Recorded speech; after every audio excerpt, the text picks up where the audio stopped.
नमस्कार प्रिय दर्शकों, हमारे चैनल रोमांचक हिंदी स्टोरी में आपका तहे दिल से स्वागत है। आज हम आपके लिए एक बेहद प्रेरक और भावनात्मक कहानी लेकर आए हैं। एक तोते ने सुनाई बुजुर्ग माँ की प्रेरणादायक दास्तान। यह कहानी आपको रिश्तों की असली कीमत, जीवन के महत्वपूर्ण सबक और परिवार के असली मायने समझने में मदद करेगी। तो आइए इस दिल छू लेने वाली यात्रा की शुरुआत करते हैं। प्रिय दर्शकों, गांव के एक छोर पर एक छोटी सी झोपड़ी थी जो पूरे गांव से अलग थलग एक शांत और सरल माहौल में स्थित थी। मिट्टी की दीवारों और घासफूस की छत से बनी यह झोपड़ी बाहर से भले ही साधारण लगती हो, लेकिन इसके भीतर एक अनोखी दास्तान छिपी थी। इस झोपड़ी में 75 वर्षीय सावित्री रहती थीं, जो अपनी सादगी और सहनशीलता के लिए पूरे गांव में जानी जाती थीं। सावित्री की झुर्रियों से भरा चेहरा, सफेद बाल और कांपते हाथ उसकी उम्र के अनुभवों की गवाही देते थे, लेकिन उसकी आंखों में आज भी जीवन के अनुभवों की गहरी चमक थी। सावित्री का जीवन संघर्षों से भरा हुआ था। बचपन में ही उसने अपने माता पिता को खो दिया। शादी के बाद कुछ समय तक उसका जीवन सुखद था, लेकिन एक हादसे ने उसके पति को उससे छीन लिया। तब से अपने बच्चों की परवरिश की जिम्मेदारी उसने अकेले अपने कंधों पर उठा ली। समय बीतता गया, बच्चे बड़े हुए और अपने अपने जीवन में व्यस्त हो गए। अब सावित्री अकेली रह गई थी, लेकिन उसने कभी हार नहीं मानी। अपने दृढ़ संकल्प और ईमानदारी से उसने जीवन जीने का एक नया तरीका खोज लिया। गांव वाले उसकी ईमानदारी की मिसाल देते थे और उसका गहरा सम्मान करते थे। सावित्री की दिनचर्या अब बेहद सरल और नियमित हो चुकी थी। वह हर सुबह सूरज की पहली किरण के साथ उठती। उसकी झोपड़ी के बाहर छोटा सा साफ सुथरा आंगन था, जहां तुलसी का पौधा उसकी आस्था का प्रतीक था।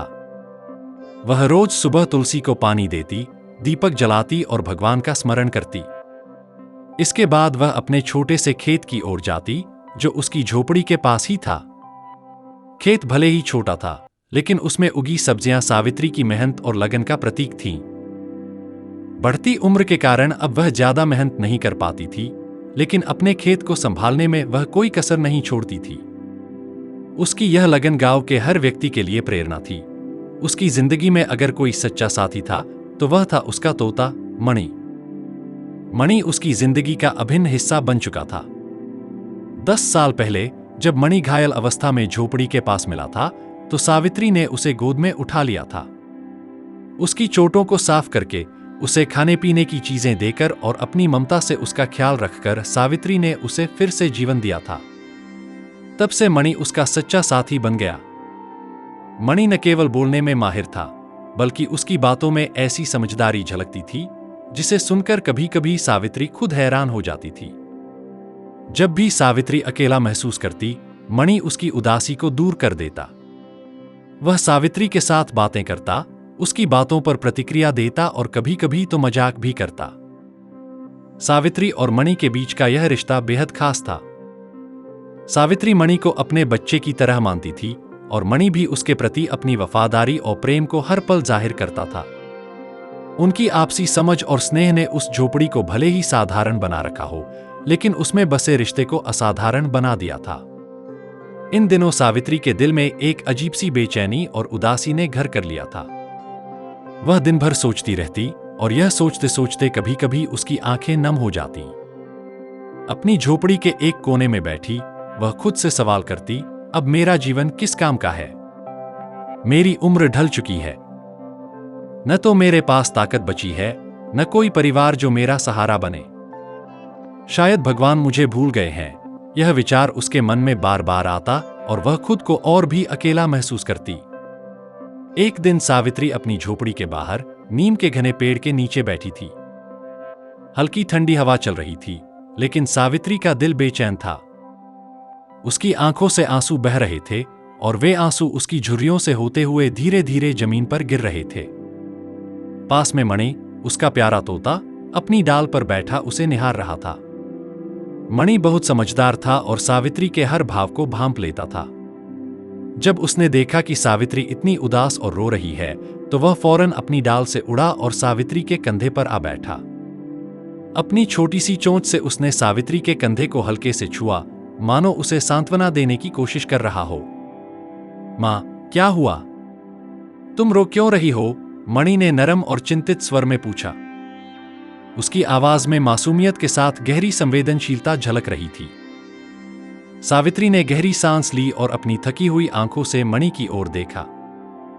उसकी आवाज धीमी और थरथराती हुई थी। मणि, उसने कहा, अब मेरी उम्र ढल चुकी है। मेरी ताकत जवाब दे चुकी है। लगता है मैं अब किसी काम की नहीं रही। मेरा जीवन जैसे बेकार हो गया है। कोई मुझे याद नहीं करता। शायद भगवान भी मुझे भूल गए हैं। यह कहते कहते उसकी आवाज भर्रा गई और उसकी आंखों से एक आंसू बहकर गाल पर लुढ़क गया। मणि उसकी बात बड़े ध्यान से सुन रहा था।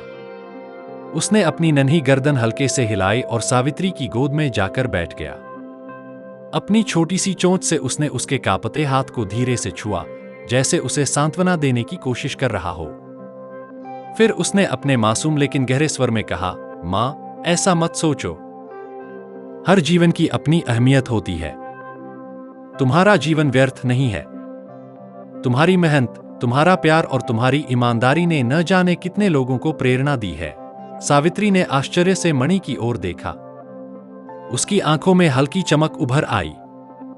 मणि ने अपनी बात को आगे बढ़ाते हुए कहा, मां, तुमने मुझे नया जीवन दिया, मुझे बचाया। क्या यह कम है? अगर तुम न होती तो शायद आज मैं जीवित भी न होता। तुमसे ही तो मैंने सीखा है कि चाहे कितनी भी मुश्किलें क्यों न आए, हमें कभी हार नहीं माननी चाहिए। तुम्हारा हर दिन मेरे लिए अनमोल है। तुम्हारे बिना मेरा जीवन अधूरा है। मणि की बात सुनकर सावित्री के चेहरे पर धीरे धीरे सुकून की झलक आ गई और उसकी आंखों में एक नई उम्मीद की किरण दिखाई देने लगी। सावित्री की आंखों में थोड़ी नमी तो अब भी थी, लेकिन उनमें एक नई भावना, एक नई समझ जाग उठी थी। मणि ने माहौल को हल्का करने के लिए कहा, मां, सुनो, मैं तुम्हें एक कहानी सुनाता हूं। यह कहानी तुम्हारे जैसे एक मजबूत इंसान की है जो कभी हार नहीं मानता था।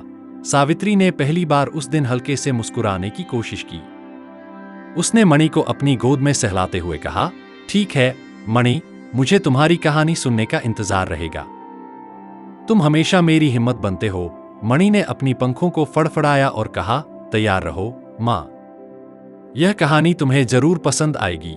उस दिन सावित्री ने महसूस किया कि जीवन के हर क्षण का मूल्य है और अकेलेपन में भी वह किसी का सहारा और प्रेरणा बन सकती है। बूढ़े बरगद का प्रेरणादायक किस्सा।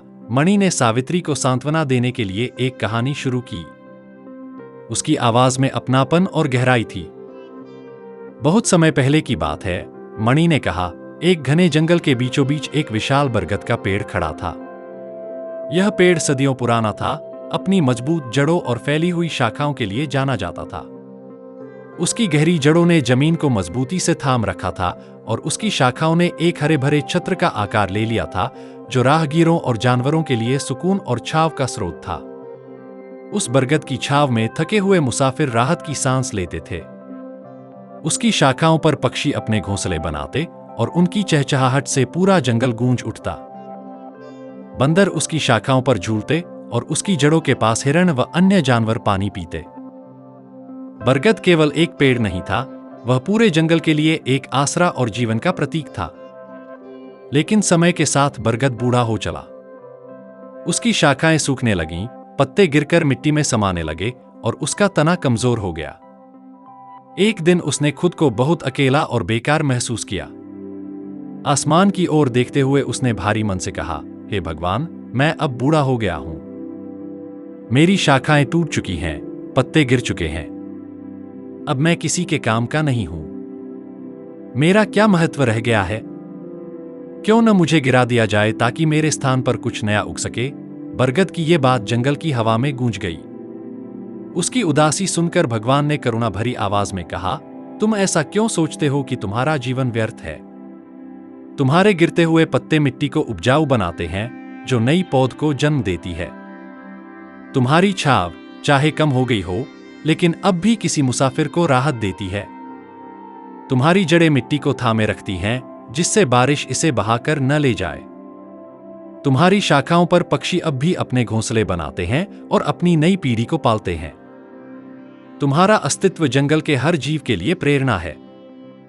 तुम इस जंगल का आधार हो और तुम्हारा होना ही इस जगह को सुरक्षित बनाता है। तुम्हारा जीवन अमूल्य है। भगवान की यह बात सुनकर बूढ़ा बरगद थोड़ी देर चुप रहा। उसने चारों ओर नजर दौड़ाई। उसने देखा कि उसकी जड़ों के पास छोटे छोटे पौधे उग रहे थे जो उसकी छाव में पल रहे थे। उसने महसूस किया कि उसकी शाखाओं पर पक्षी अब भी चहचहा रहे थे और उसके तने के पास हिरण अब भी आराम से बैठे हुए थे। उसे यह एहसास हुआ कि उसका जीवन अभी खत्म नहीं हुआ था। वह अभी भी इस जंगल के लिए महत्वपूर्ण था। बरगद मुस्कुराया। उसकी उदासी गायब हो गई। उसने मन में ठान लिया कि वह अपनी आखिरी सांस तक खड़ा रहेगा। चाहे वह बूढ़ा हो गया हो, लेकिन जब तक वह अपनी जड़ों पर टिका रहेगा, वह दूसरों की मदद करता रहेगा। उसके दिल में एक नई ऊर्जा आ गई और उसने समझ लिया कि जीवन का हर पल दूसरों के लिए कुछ न कुछ करने का अवसर है। मणि ने कहानी खत्म की और सावित्री की ओर देखा। मां, उसने कहा, यह कहानी हमें सिखाती है कि जीवन की उम्र से कोई फर्क नहीं पड़ता। हमारी छोटी छोटी कोशिशें भी दूसरों के लिए बहुत मायने रखती हैं। तुम भी उस बरगद की तरह हो, सदा प्रेरणा देने वाली। सावित्री की आंखों में आंसू थे, लेकिन अब वे आंसू दुख के नहीं, आत्मस्वीकार और प्रेरणा के थे। उसने मणि को अपनी गोद में लिया और हल्के से मुस्कुराई। मणि, तुम सच कहते हो। मैं भी उस बूढ़े बरगद की तरह अपनी आखिरी सांस तक खड़ी रहूंगी। जीवन में हर पल का महत्व है। मणि की कहानी सुनने के बाद सावित्री के दिल में एक अजीब सी सुकून और नई ऊर्जा महसूस हुई। उसकी आंखों में उम्मीद की चमक लौट आई थी। उसने गहरी सांस ली, अपने आंसू पोंछे और मणि को प्यार से सहलाते हुए कहा, मणि, तुम्हारी इस कहानी ने मेरी आंखें खोल दी। शायद मैं भी उस बरगद की तरह हूं। मेरी उम्र जरूर ढल गई है, लेकिन मेरे पास अनुभव और दया का भंडार है।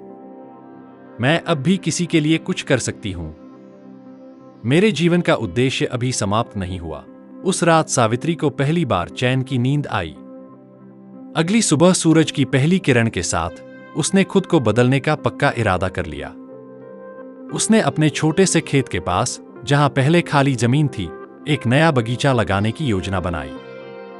वह गांव के बच्चों के लिए एक ऐसी जगह बनाना चाहती थी जहां वे खेलें, सीखें और प्रकृति से जुड़े। सावित्री ने अपने खेत की मिट्टी को ठीक करना शुरू किया। उसने पुराने बीज निकाले, गांव से कुछ नए पौधे मंगवाए और बगीचे में छोटी छोटी क्यारियां बनाईं।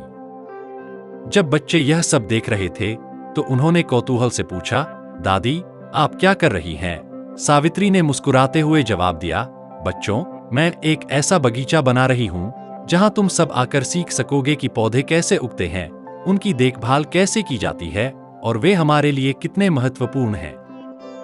तुम सब मेरे साथ आकर मदद करोगे? बच्चों की आंखों में चमक आ गई। उन्होंने तुरंत हाँ कहा और सावित्री के साथ बगीचे में काम करना शुरू कर दिया। सावित्री उन्हें पौधों की बारीकियों के बारे में बताती, कैसे बीज बोना है, पानी देना है और सूरज की रोशनी की जरूरत होती है। बच्चे बड़े ध्यान से उसकी बातें सुनते और सीखते। धीरे धीरे गांव के बच्चे उसे बगीचा वाली दादी कहकर बुलाने लगे। सावित्री के बगीचे में हर दिन बच्चों की चहचहाहट और उत्साह गूंजने लगा। इसके साथ ही सावित्री ने गांव की औरतों को भी अपने पास बुलाना शुरू किया। उसने उन्हें सिलाई कढ़ाई और बुनाई के हुनर सिखाने का फैसला किया ताकि वे आत्मनिर्भर बन सकें। सावित्री के पास एक पुरानी सिलाई मशीन थी जिसे उसने बरसों पहले इस्तेमाल किया था। अब वह उस मशीन को दोबारा चलाने लगी। गांव की औरतें उसकी झोपड़ी में आने लगीं। सावित्री उन्हें न केवल सिलाई कढ़ाई सिखाती बल्कि अपने जीवन के अनुभव भी साझा करती। वह उन्हें बताती कि कैसे उन्होंने संघर्षों का सामना किया और उन्हें हर परिस्थिति में मजबूत रहने के लिए प्रेरित करती। धीरे धीरे सावित्री की झोपड़ी एक सीखने और प्रेरणा का केंद्र बन गई। हर दिन उसकी झोपड़ी में बच्चों की हंसी और औरतों की बातचीत गूंजने लगी। सावित्री की झोपड़ी अब गांव का सबसे प्रिय स्थान बन गया था। उसकी मदद से कई औरतों ने अपने घरों में छोटी मोटी कमाई शुरू कर दी। बच्चे जो पहले खाली समय में इधर उधर भटकते थे, अब बगीचे में पौधे उगाने और उनकी देखभाल करने में समय बिताने लगे। सावित्री की जिंदगी अब बिल्कुल बदल चुकी थी। वह अब अकेली नहीं थी। उसकी झोपड़ी अब खुशियों और रौनक से भर गई थी। हर दिन उसके पास कोई न कोई आता, उसकी सलाह लेता और उसे धन्यवाद देता। सावित्री का दिल गर्व और संतोष से भर जाता। वह अब हर पल को एक नए उद्देश्य के साथ जीने लगी थी। मणि, जो शुरू से ही अपनी मां के इस बदलाव का हिस्सा था, अब उसे देखकर बेहद खुश था। वह अक्सर झोपड़ी की छत पर बैठकर यह सब देखता और सोचता, मैंने अपनी मां को उनकी ताकत दिखा दी। उन्होंने यह समझ लिया कि उनकी उम्र और परिस्थितियां उनकी महत्वता को कम नहीं कर सकती। अब वह फिर से खुश हैं और पूरे गांव के लिए एक प्रेरणा बन गई है। मणि ने सावित्री के पास आकर उसकी गोद में बैठते हुए कहा, मां, तुमने साबित कर दिया कि जो दूसरों की मदद करता है उसका जीवन हमेशा महत्वपूर्ण होता है। अब तुम्हारा जीवन न केवल तुम्हारे लिए बल्कि पूरे गांव के लिए एक मिसाल बन गया है। सावित्री ने मणि को प्यार से सहलाते हुए कहा, मणि, यह सब तुम्हारी वजह से हुआ है। अगर तुम मुझे वह कहानी न सुनाते तो शायद मैं यह बदलाव कभी न कर पाती। तुमने मेरी खोई हुई ताकत और आत्मविश्वास लौटा दिया। उस दिन सावित्री और मणि के बीच का रिश्ता और गहरा हो गया। वह झोपड़ी, जो कभी अकेलेपन की गवाह थी, अब जिंदगी और खुशियों का केंद्र बन गई थी। सीख, यह कहानी हमें सिखाती है कि उम्र कभी भी हमारी उपयोगिता को नहीं कम कर सकती। हमारे अनुभव और हमारा ज्ञान ही हमारी असली ताकत है। जीवन को उद्देश्यपूर्ण बनाना हमारे अपने हाथ में है। प्रिय दर्शकों, अगर इस कहानी ने आपके दिल को छुआ और आपको प्रेरित किया तो इसे लाइक करें, अपने दोस्तों और परिवार के साथ शेयर करें और हमारे चैनल को सब्सक्राइब करना न भूलें। हम जल्द ही आपके लिए एक और भावनात्मक और प्रेरणादायक कहानी लेकर आएंगे। हमारी हर कहानी का उद्देश्य आपको जीवन के गहरे अर्थ और रिश्तों की सच्ची अहमियत को महसूस कराना है। हमारी इस खूबसूरत यात्रा का हिस्सा बनने के लिए आपका तहे दिल से धन्यवाद।